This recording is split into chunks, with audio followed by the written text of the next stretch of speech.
did a lot of traveling the last few months and finally we arrived in British Columbia. It's so big and diverse that I have the plan to divide it in 3 episodes. And during this episode, we will visit the majestic mountains of Banff and Jasper. But the question is always, what shall we paint? We did already an eagle, and yes, we did a bear, but during a camping trip, we saw this happy couple. And I thought right away this might be fun. Let's paint a baby deer full of white dots, happily jumping around in this beautiful landscape. Yes, a baby deer or fawn has a lot of great colors, and I will give it the title Lost in the Woods, as it is waiting for his mama. And this time we will travel by train, and by now you might know I love trains. So, all aboard!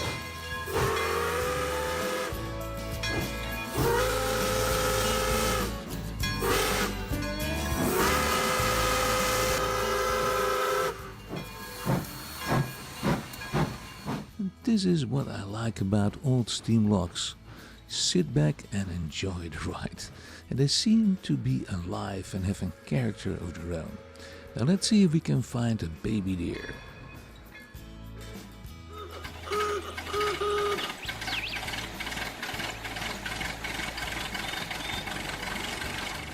Hello and welcome in my studio. Today we're gonna paint a magical forest with a cute little baby deer right into it waiting for his mama. But for now there's only the great big white nothing, but that is gonna change. First we will mix a whole bunch of colors and then we will create a new masterpiece. So let's have some fun and at work. To save some time I made a light sketch of our little hero standing all alone in the forest. But there is no forest yet. So let's work on that. The magic of any forest is that the light is peeping through the leaves and the trees. So we can achieve this to start with a very light yellow ochre tone. And this tone is a mix of alizarin crimson, yellow ochre and titanium white. Start experimenting with it. I always make 3 tones, a dark, a middle and a light tone, so we can improvise. Down under we can go lighter with a more greyish purple. If we mix ultramarine blue, alizarin crimson and some white, it will work fine. And the yellow ochre tone will make it even softer. Like I mentioned before, in a forest there's always a light shimmering through the trees, which makes it super duper interesting. Only we need a lot of patience and start with the background. And be advised, it's gonna be a grey world out there. In fact, it's gonna be an almost monochrome underpainting, which is a very good exercise. We build up a perspective depth in several layers, with grey tones that is, and within the distance below a drop of purple to create even more depth. Now there are different ways to create grey tones.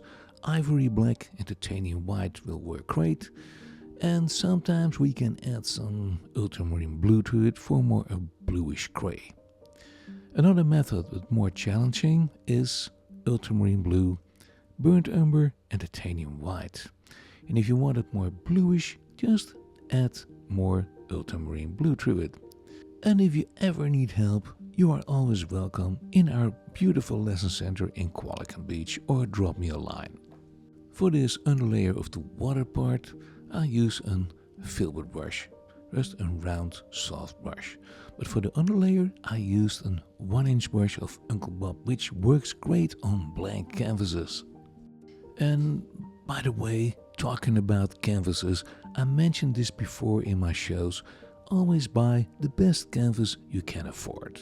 Always remember that there is nothing more disappointing than a cheap, floppy, bad canvas with the wrong wave. If you test the canvas, which is hard because they're always packed in a strong piece of plastic, but check out if it's not floppy and check out if it's not too rough. A good canvas should be straight and the paint should attach fluently. But if you ever have a canvas of a lesser quality, which sometimes happens if you cannot resist the sale, and it happened to me, give it a good sanding and then a couple of layers with gesso. And after a good sanding with soft round movements, it will work. But be careful, if you push too hard, you will go right through the canvas and it will tear. It happened to me last week. I prepared an old canvas which I found in my crawl space, and by sanding it too enthusiastic, I went right through it. And yes, I ended up with a beautiful hole in my canvas, and that was the end of the canvas. Oh yes, it was a lot of work for nothing. Anyway, you know what to do by now. In the meantime, I went a bit darker and give the impression of a darker background tree, of actually trees. We try to keep it light. We don't want to go too dark right away, just step by step. We keep pushing the bristles downwards, and with this technique we create a kind of leaf clusters. Above all, it's a great learning curve to get familiar with building up a background forest, which happens to be more difficult than we thought. We painted 3 layers now, like light, middle and darker tone, and very carefully I added a tiny bit of green to it. But I must say I'm holding back as I rather wait till the underlay is dry. It's getting too muddy.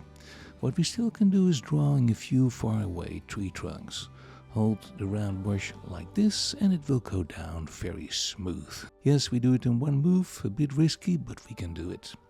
And if you want more stability, we can use the stick, and with a light pressure we can let it slide downwards. Now we better get out of this side and let it dry for now.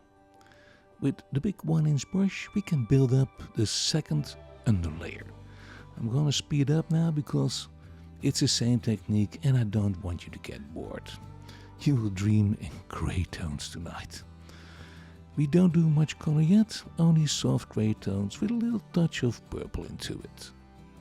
When you think it's enough, we can do a few tree trunks in different tones and different thickness.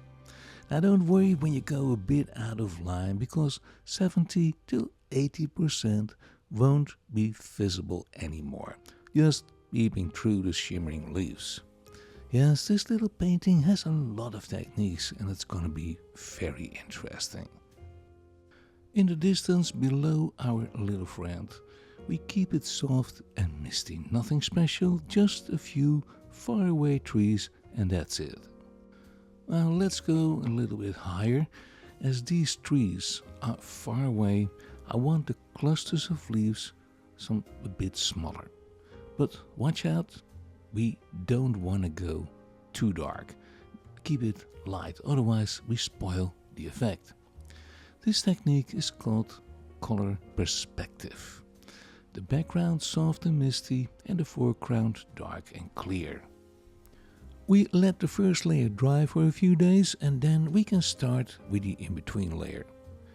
We use a small round brush and on our ears we build up little clusters of leaves. Take a good look at the technique. We hold the brush at the end of the shaft and push the bristles forwards, and right away you have a couple of leaves, and we use a darker green. At the edge of the clusters we can add some lighter green as the light is peeping through the forest. Take care that we don't want to make it too solid. The greyish underlayer has to peep through the leaves. Otherwise we spoil the effect. And my idea was to create a late afternoon in a kind of magical forest where the deers live free and happy and don't have to fear for their lives all the time. And this is what you should do when you make a painting like this. We can make up little stories and that will accelerate your fantasy, and suddenly you get all kinds of cool ideas. And this one is quite simple.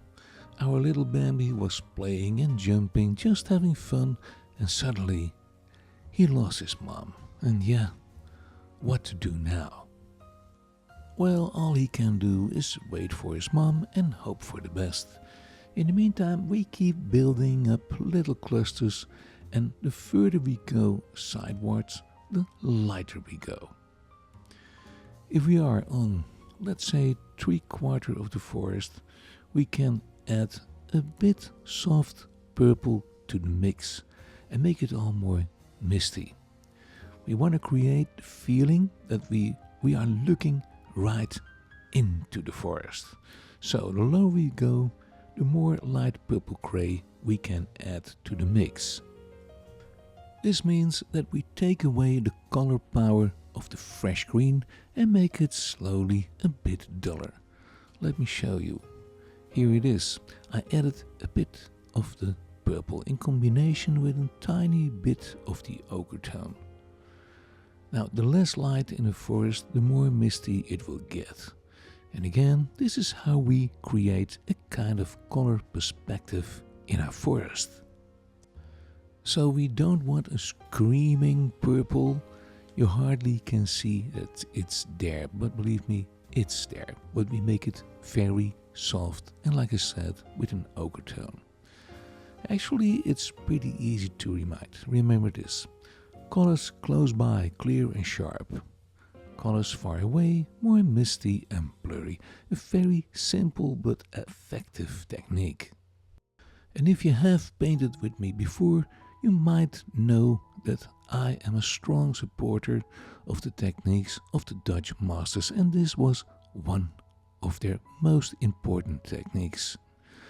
Now we can stick out a few long clusters or branches to create some variation. The worst what can happen in nature painting is evenness, so we make everything uneven. And if we think enough is enough, we can blend the leaves a bit with the blender, but only when we see blobs of paint. With the help of the stick, we can draw a few tree trunks standing right in the front of our forest.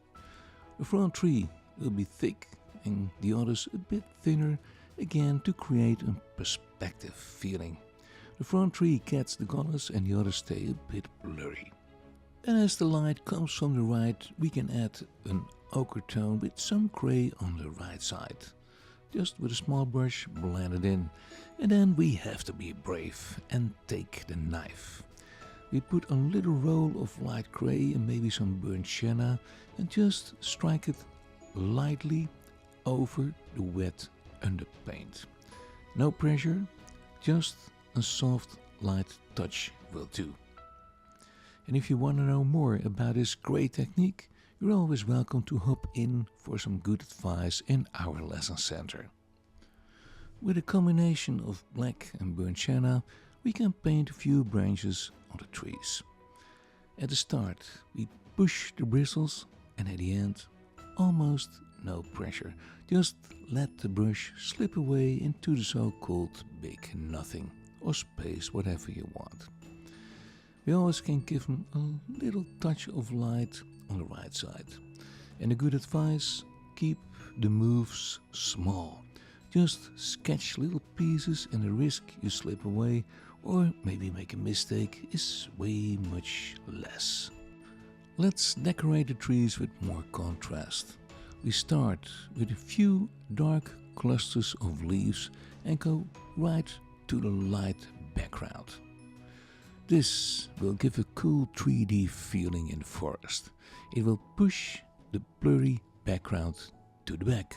Yeah, and that gives the depth. We paint a few clusters, and while it's still wet, we can add more light to it also.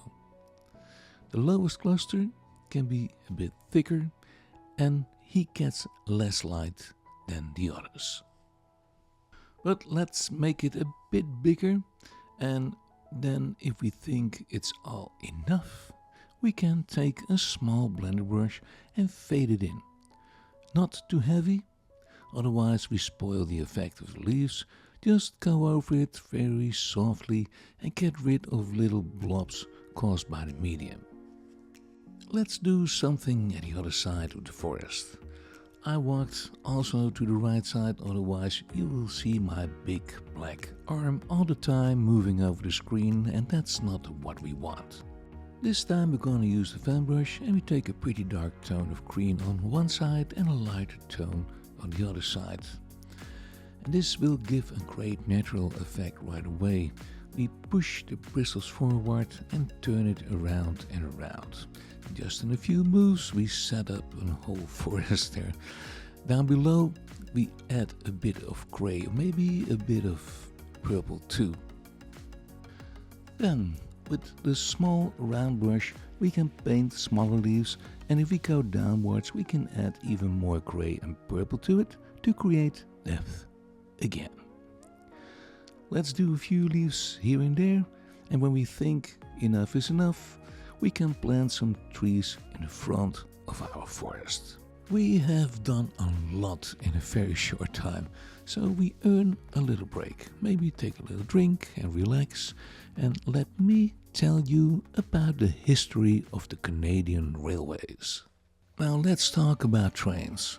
A lot of things happened since Captain James Cook arrived in BC on Nootka Sound on Vancouver Island in March 1778. Only 103 years later, Canada needed a railway. And the very first was land on Cape Breton Island, which is said to have built in 1720. It was used for transporting coal to Fort Louisbourg. Finally, in 1881, with $25 million in cash, Canada started the longest railway in the world. It grew out to 20,000 kilometers of tracks in 7 provinces in Canada, stretching from Montreal to Vancouver and later as far north to Edmonton. In 1881, construction progressed at a pace too slow for the railway's officials, who in 1882 hired the railway executive William Cornelius van Horn to oversee constructions. And indeed he speeded up the pace and did 800 kilometers in 1 year, and in 1883 the railway reached the Rocky Mountains. And who did all the work? Thousands of workers from Europe were attracted to come working on the railway, but more than 17,000 workers from China completed the BC section of the CPR. And the wages, well, they were between 75 cents and $1.25 per day, paid in rice mats, not including expenses. And they did the most dangerous jobs, such as working with explosives to clear tunnels through the rocks. So measured in today's standards, it was not really a happy job, but the poor guys had no choice. And then, after a long struggle of 4 years, the railway was completed. The last spike was hammered in the village of Craigaletchie on November 1885 by Donald Smith, later known as Lord Strathcona, and this was the competition of the transcontinental CPR. Van Horn spoke a few words. Ladies and gentlemen, we've finally finished the railroad, and Donald, you can do the last spike. Very good, Donald. I think that's enough for now. Donald, I said that's enough. Okay, boss, just want to be sure if it's not enough. Now let's celebrate. Where is the booze? Yes, that might be a good idea. Now let's go to the railway pub. Oh, do we have a railway pub here? Never knew about that. Yeah, time to celebrate. Well, that was a short speech after a struggle of almost 4 years. So let's follow the leader to the next part of the show, the pub. See you. Oops. Ow. Oh boy. I tripped over a stone. Sorry guys. Let's do it again. Okay, cut. Let's do it one more time. And let's hurry because we're losing the light. Okay, back to your positions. Oh boy, bad actor, tried to walk natural. Did you see that? Oh, come on, give the youngsters a chance, you old grumpy cowboy. Hi, sweetie. What's up? I never saw you here before. Are you new? I am the new script girl, yes? Oh, shall we have lunch, the two of us? Oh no, we have a thunderstorm. Covering all the equipment. Take 5 and we see you in the pub. Well, after all, this story ends in the pub anyway. And this was the history of the Canadian Railway. From this date, people could travel from east to west and west to east. The modern times of traveling was suddenly there. Now let's go back to the silence and serenity of our forest. For now, we created a second underlayer, and I know it's still looking a bit darkish, but be patient and you will see what's gonna happen next. And I speeded the tempo up a bit as we saw this already, but I think you can follow me easy. And with the help of a stick as a ruler, we can paint 2 smaller trees at the left, and we added a bit of grey and purple to the mix as they are further away.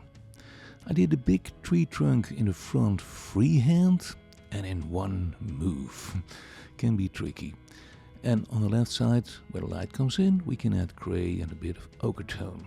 With a soft filbert brush, we can blend it in so that we have a round tree trunk. And if you want it more rough, we can play with the knife. And I know the knife can be challenging, but if you practice first on a piece of oil paper, that might be a good idea. The technique is that you spread out the paint and scrape a little roll of paint on the so-called chiseled knife, then holding it loosely with 2 fingers, and the knife will do the trick for you. If you have too much paint on a knife, it will get muddy. And if you push too hard, it won't work either. Yes, there are a lot of ifs, but if you practice a lot, it will come all good. And in the meantime, I painted a few side branches, and like we did on the other side of the painting. And now it's time to let the sun shine in. We start with a middle tone green, and upon that we do a few highlight leaves, and suddenly those branches are coming forward. And I think for now we have enough light in the tree. Let's move over to the background. In the distance we paint a very light grassy background, starting with a highlight green, slowly going over into darker weeds or ferns or whatever grows there in the distance. Let's do the waterworks. Let's make 1 big stone at the left side and a few smaller stones next to it. We start shaking the filbert brush with a dark, almost black grey. Upon the top we can do some light grey or maybe a bit of green, but we can do that later too.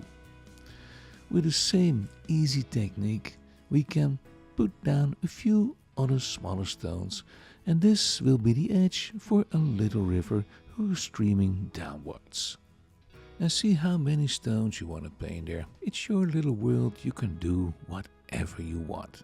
Who said this before? It sounds familiar. Now, we always can weather the rocks later with some weeds and whatever you want to do there. And I keep getting requests for showing the technique for painting rocks underwater. So let's do that. We start with making the water wet again with a combination of green, grey and some burnt sienna. Yes, it sounds strange, but that is what we do, making the water wet again. We're gonna paint a muddy, undeep river where the flat stones are just below the waterline. At the front we make it darker and keep on making that small horizontal move.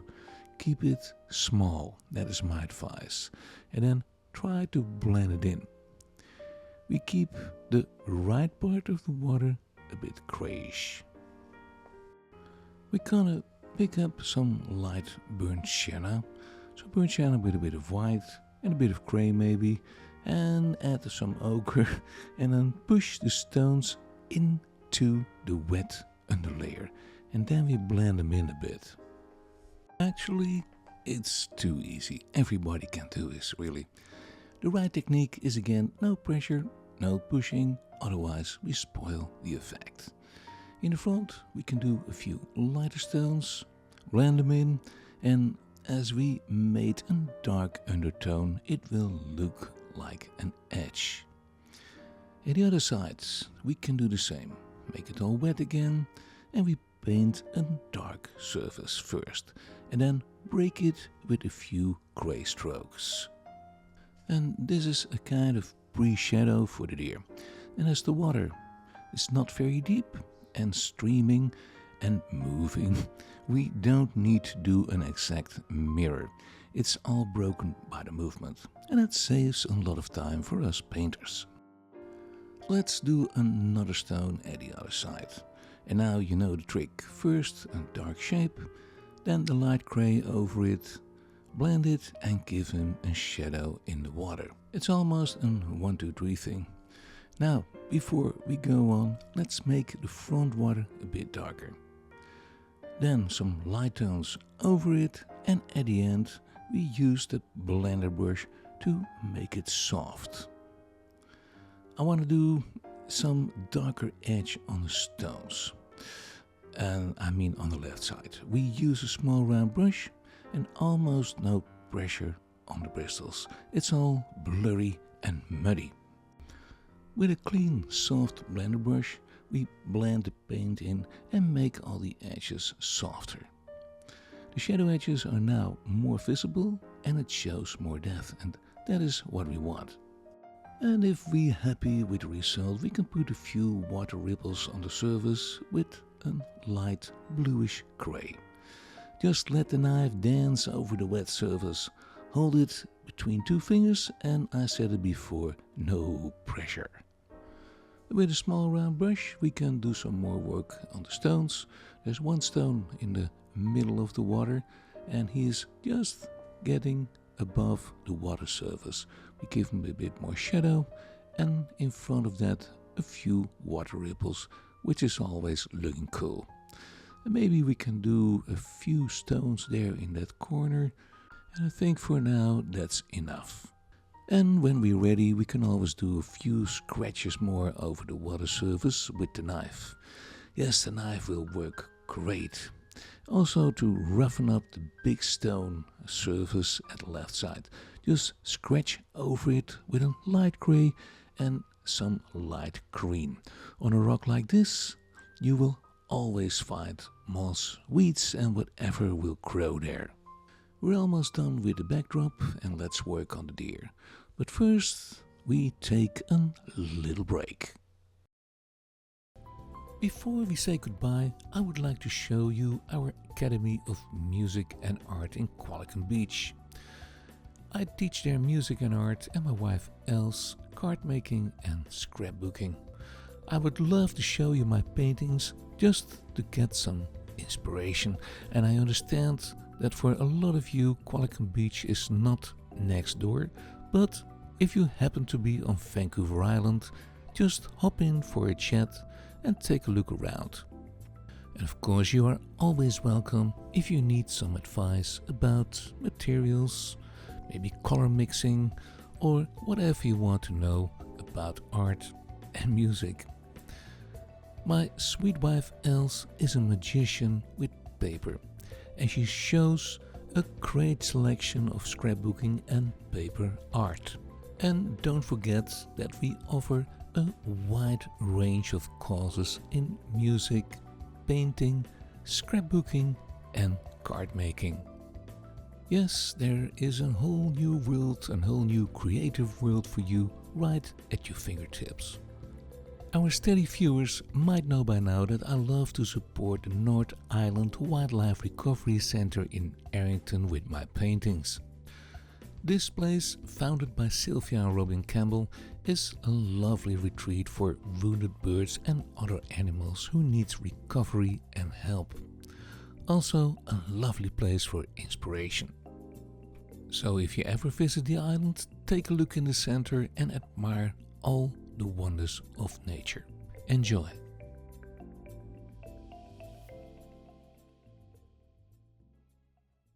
Off camera, I repaired the outline of the deer And now we can start with the ground colors of the body. For the dark head we can use a bluish dark gray, and for the hairs in the air a very light gray. For the body we can mix an ochre tone with a bit more alizarin crimson than usual. Maybe we can even add some orange to it. Very simple, dark yellow with a touch of alizarin crimson. For the darker tones we can use raw umber mixed with a darkest ochre tone and some dark gray. If you have painted with me before, you might know that I always make 3 tones of every color: a dark, a middle and a light tone. When we set up an underpainting for an animal, whatever it is, a horse, a dog, doesn't matter, it's really important that we follow the roundings of the body, or the shapes of the body. So no vertical or horizontal moves, make round small brush strokes following the bone structure of the deer. If we don't do this, the paint will dry up wrong and your fur will look terrible. For the rest, we don't mind about hairs yet, but shadow and light are the most important. And deers come with a big variety of colors. It's hard to say do this or that color, but on the average it's a reddish, ochreish, grayish color. My best advice is just follow the reference photo as good as you can and blend all the colors in with soft brush strokes, and the blender really will help you. The lips, nose and eyes are always the most important, so we draw these as good as we can with a dark gray, almost black. We give the tip of the nose and the eye a little tip of light, and he or she is looking right at you. This was always one of the most important techniques of the Dutch masters. Personally, when I do assignments for animals, I do the eyes, nose and actually the whole head first. If this is good, the portrait will be a one race for 80%. Let's talk about deers. You can love them or hate them. They love to clean up your garden, but they always eat the wrong flowers, trees and weeds. Or they cross the street just on the moment that you're passing by with your car or bike. And they are here a long, long time. 5 million years ago, the white-tailed deer came across the Bering Sea into Alaska and never left since then. And no wonder, you got everything here, like rivers, meadows, the weather, comparing in Russia, way much better. So yeah, we thought we stay here for good and forever. And there are different species like the mule deer, the caribou, the elk and moose. Wherever you are in the world, you will find deer. Small, big, friendly and hostile. And 5 million years is a pretty long time. The only species who are longer on this earth are not dinosaurs, as you might think, but insects.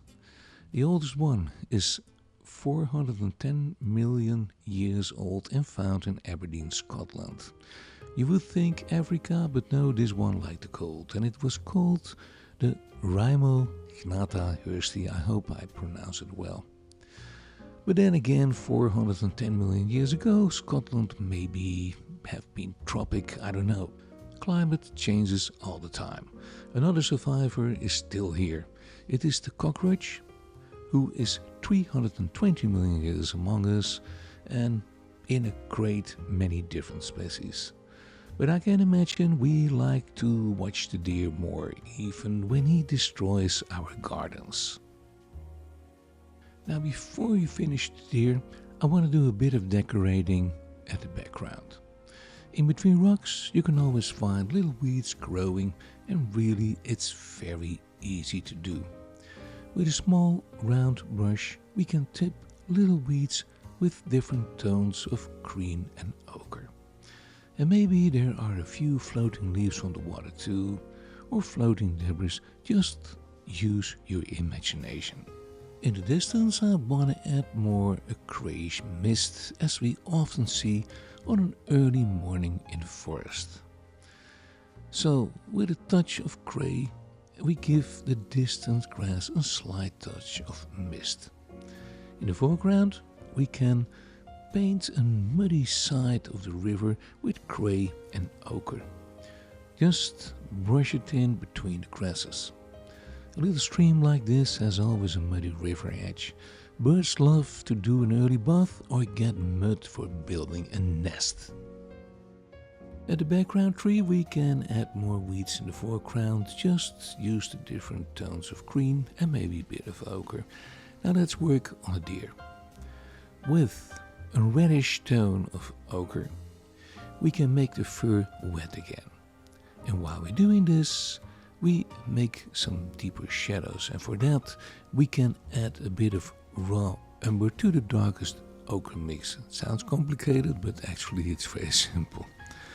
Raw umber is always ideal for fur and hairs as it is transparent. And then we can start slowly bringing in the lighter hairs.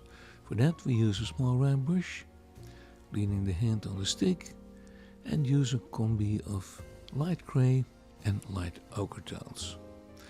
And remember, this is not a groomed doggy, it's just rough nature kid with his hairs full of mud and whatever is there. Now, don't forget to blend in so now and then. That is really important. This is the magic of good fur. Building layer after layer and blend it in every time. The final touch is always the most tedious work. You went probably already 3 times over the fur and we get impatient. And there is the point where the great masters pushed through. In fact, they started when others ended, and this made them succeed. And we will push through also. Let's add more shadow at the legs and wherever it's necessary, maybe a bit more behind the shoulders, and we still can use the raw umber in combination with the darkest ochre tone. We use a small round brush and add slowly some light hairs also. And in between, don't forget it, we do the blending, very important. Let's make his back more dark and then the light cute little dots will appear better. But we will do this later. And now before I forget, I got always questions about our website. It says parksville.com and we are in Qualicum. How is that possible? I explain. I told it before, but for the newcomers on the island, here is the story. We started years ago in Parksville and later we moved to Qualicum Beach. But our digital and film studios are still in Parksville, so we left it like it is. And really, if you try to change your website, it's a very difficult and costly process. And in this case, it's not really necessary. I think you will find us anyway. Good, our little friend is getting more and more hair and it's starting to look like a deer. Cute and innocent. And everybody loves them. But not when he ruins your garden. But okay, he has to eat too. We do a few more hairs on the belly. And then it's time for the cute little dots on his back. And we say always dots, but the truth is they are not dots. And they are not white, but light. We can use a very light ochre tone with some very light grey. And here and there maybe a highlight at the end. The secret is that these hairs grow in clusters. So we start painting with small groups of light hair and try to do this in a very natural way. Don't push. Just paint them in with a light, tender touch. We are almost done. We can do a few highlights on the legs and maybe a bit of backlight, and finally we blend it in and this painting is finished.